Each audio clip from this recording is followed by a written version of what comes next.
So I don't normally do New Year's resolutions, but this year I wanted to read more. So I decided to partake in a challenge to read one philosophy book every month for the whole year. And today I wanted to bring you through a few of my favorite lessons from the first book of the challenge, the Tao Te Ching. Before I dive into that though, I want to give a little bit of background on the challenge and this book in particular. So first, the challenge overall. A little bit of background. I was never really a PewDiePie watcher when I was younger. I was more of a Tobuscus kid. But in high school, I started to get into his more humorous content, as well as currently with his vlogs and family life in Japan. Among his more recent videos, he sets forth this challenge of reading one philosophy book every month with a schedule of all of the books that he would recommend reading. So this video coming up alongside my wanting to read more books this year was sort of the perfect opportunity for me to dive into a genre that I had really been meaning to get into, but never really made the time for. So that brings us to month one, being January, and reading the Tao Te Ching. I actually already had the Tao Te Ching on the shelf and started to read a version of it that was just some Barnes & Noble collector's editions that was illustrated and cheap. But I quickly found that that translation felt weird. I wasn't really understanding it or grasping it in the way that I thought that I should be. So I did a little bit more research, looked into different translations, and ended up with this version that is translated by Derek Lin. Of course, it being a 2,500-year-old text, there are tons of different versions that you can choose from out there, but I really liked that this one was supposedly a pretty raw translation, but still featured some thorough annotations from the author explaining his own point of view or explanation how he understands the text as well. So if you are interested in reading the Tao Te Ching, I would recommend this version. I'll put a link down below, no affiliate or anything. There were some parts where I don't know if I necessarily agreed with the translator and his annotations. They were a little bit, maybe didn't make much sense in the context, but overall I enjoyed it and thought it was a really good introduction to the Tao Te Ching. So all of that housekeeping aside, let's dive into my three favorite lessons, the biggest things that sort of stood out to me in the Tao Te Ching that I just wanted to share with you all. The first thing that really stood out to me in the Tao Te Ching was a lot of stuff around knowledge. So let's dive into some passages and kind of go through a little thought process on what the Tao Te Ching says about knowledge in general. So the first one here we have in 19, end sagacity, abandon knowledge, the people benefit 100 times. That this knowledge for knowledge's sake is pretty much worthless, just to show people that you know things to boost your own ego. It's worthless, it's detrimental, and it's something that should be avoided. Moving forward, we go a little bit more into the wisdom side of things. What is real knowledge? Which in 33 he talks about, those who understand others are intelligent, those who understand themselves are enlightened. And further in 47, he says, without going out the door, know the world.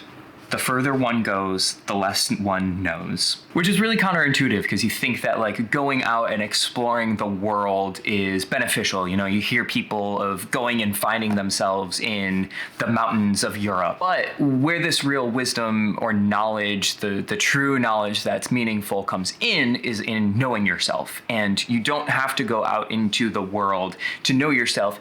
You have to sit with yourself, be there with yourself, and self-reflect. It's not about going out into the world, but diving into your inner world, I guess. Going over to the next page, he says, pursue knowledge, daily gain. Pursue Tao, daily loss. Loss and more loss until one reaches unattached action. With unattached action, there is nothing one cannot do. So this one really reminded me on how sometimes when we're pursuing knowledge, trying to get more and more information from the external world, that it can actually just be procrastination of taking action on the things that matter. That this leads to a sort of perfectionism of trying to obtain enough knowledge to get started, or as much knowledge as possible. But by simplifying, you're actually able to reach this unattached action, which we'll talk about both of those later on. And jumping towards the end, he says in 81, those who know are not broad of knowledge. Those who are broad of knowledge do not know. And this is one of those areas where I don't know if I necessarily agree with the annotations that the translator puts forward. But the translator interprets this as sort of being contrary to the idea of a jack of all trades or a generalist. But I don't know if I really see it that same way. If we take into context of some of the previous things that we talked about, of knowledge versus wisdom, like not trying to go out and pursue a bunch of general facts about the world and extra information, but instead relying on lived experience and wisdom, self-reflection, understanding yourself. So overall, with the knowledge side of things, I really found this enlightening in terms of being contrary to the Western way that we think about knowledge, in terms of going to college and drilling facts, making sure that you have enough knowledge, learning more and more and more. And as much as I love learning new things, this really brought a light to the whole idea of being able to understand yourself is true knowledge, that self-reflection, wisdom, all of that comes from within and isn't something that can just be taught through a book. And this is also kind of shown with the more Eastern way of, you think about the monasteries and how it isn't just a head monk telling their apprentices about how to do a certain thing, and it isn't just like textbook learning classes in a monastery, but it instead is wisdom through action. Dr. K on the Healthy Gamer channel talks about how the monk that he was training with would spill a bag of rice on the floor and tell him to pick it up, every single grain of rice, with a pair of chopsticks, and would just do this over and over through months. That really taught him how to take action without any benefit to your current self, and how that changed his life. So this whole idea of knowledge through action and not needing to go out into the world to learn a whole bunch of facts, but instead knowledge through action and understanding yourself has really stuck with me. So next up, one of the other things that were mentioned was simplicity. So I want to dive deeper into what the Tao Te Ching says about simplicity and how it should be implemented in your life. So starting with number 12, the 5 colors make one blind in the eyes. The 5 sounds make one deaf in the ears. The 5 flavors make one tasteless in the mouth. So the author talks about how this is mostly a reflection on overstimulation and like gorging yourself on as much as you can, leading to your downfall. This also kind of reminds me of the quote, "Music is the space between notes." That overindulgence, like gorging ourselves in something, doesn't make the experience any better. And even neuroscience and dopamine specifically show this to us as well, that if you have something that's really pleasurable, if you try to overindulge in it, it just ends up desensitizing yourself to it. A few passages later in number 19, I really loved this quote at the end of this passage that is very firm advice that the Tao Te Ching provides, which there isn't a whole lot of, so this one really struck. Show plainness, hold simplicity, reduce selfishness, decrease desires. Next up, we have a few in a row in the 30s. First being, music and food, passing travelers stop. The Tao that is spoken out of the mouth is bland and without flavor. Then back in 32, it sort of talks about how the Tao is very simple, that highlights its simplicity in this passage. And in 34, it talks about how the Tao, even in the end, it does not regard itself as great. That is how it can achieve greatness. So I love this sort of journey that these few passages take you through, that the Tao is simple, it's not sexy. The first quote about music and food, how travelers stop, is sort of the equivalent of clickbait in today's society. The clickbait, it can be pleasing to the eyes, pleasing to the tongue, but it might not be pleasing to the stomach. It might not be fulfilling or truly what you're seeking. I can't count the amount of times that I've clicked on a video that has promised something that I want to implement into my life, but then sort of feel empty after watching it, that it didn't really fulfill on its promise, that had this sort of sexy, fix your life, here's the answer to all of your problems, but doesn't really end up leaving you satisfied with the answers that are there. With that stuff, you end up getting a lot of like virtue signaling too, in terms of the contrast between, say, hustle culture and the anti-work movement, that you have each of these where people are putting forward very sexy ideals of either hustle and become an awesome entrepreneur who's a Chad that works out 3 hours every day, versus the sort of like anti-work movement where it's like, just want to be free from the man, stick it to the man, free from capitalist society, don't want to work, just want to retire to a cabin in the woods and read all day, which, yeah, I would like to too. But that's not the point. Contrast that sort of like spectrum with, let's say, like a martial artist, a master martial artist that you might see in movies who have trained their entire lives at the fundamentals, and how that also contrasts with an amateur who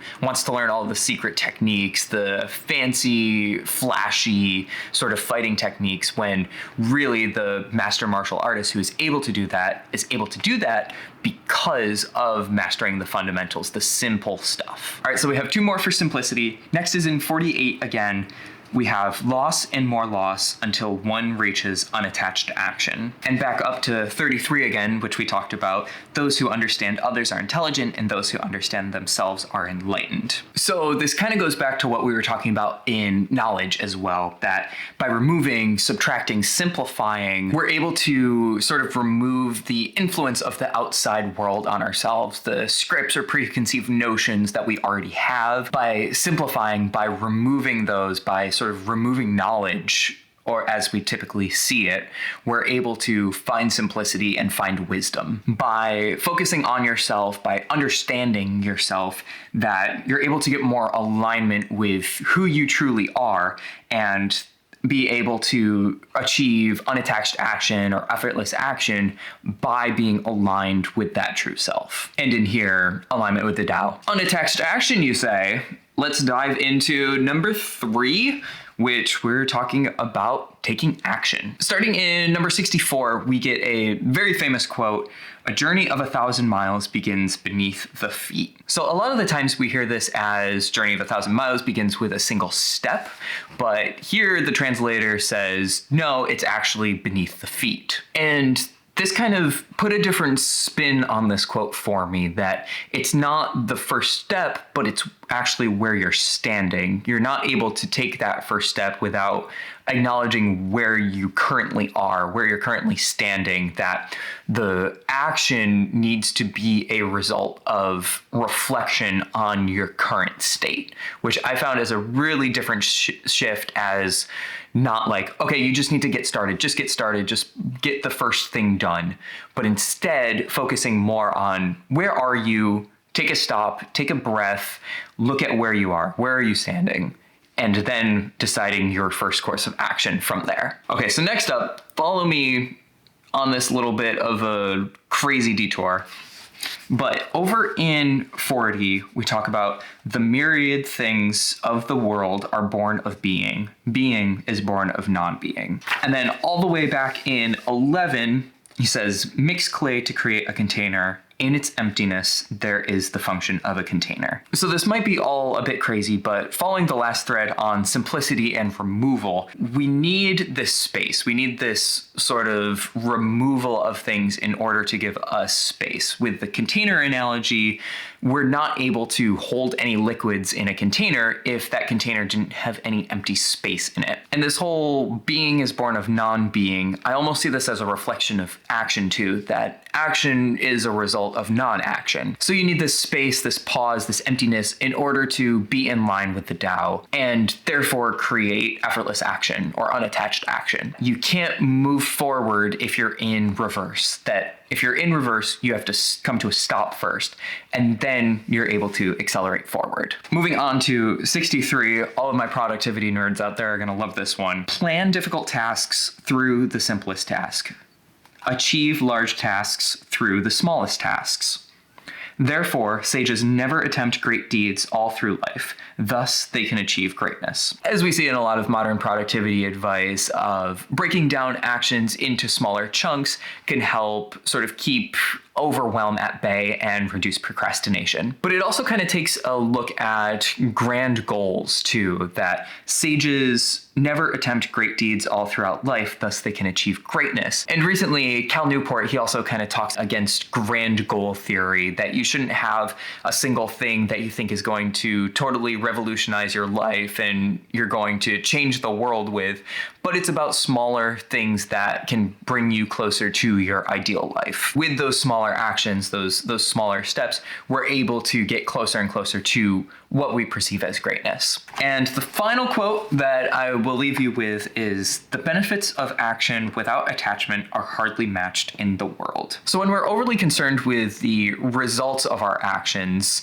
and get super attached to them, we shift our mindset from the present into the future. What is the outcome that we want versus what is the work in front of me? Which all of this can sort of lead to worsened performance and even undermine our ability to achieve what we want in the first place. Think of like desperation, trying too hard, the sort of needing to achieve something and burnout when it comes to being too future focused rather than being in the present and detaching yourself from the sort of results of your actions. So those were my 3 favorite sort of threads throughout the Tao Te Ching that have really stuck with me after reading it. I would highly recommend picking it up. There is a lot of great wisdom and it's an easy read too. I, like I said, really enjoy this version of it. So I do recommend this, but I'm also excited to, in the future, dive into some other translations because there is a lot of variability in the translations that can totally change the meaning of the passages. So yeah, in the comments, let me know if anything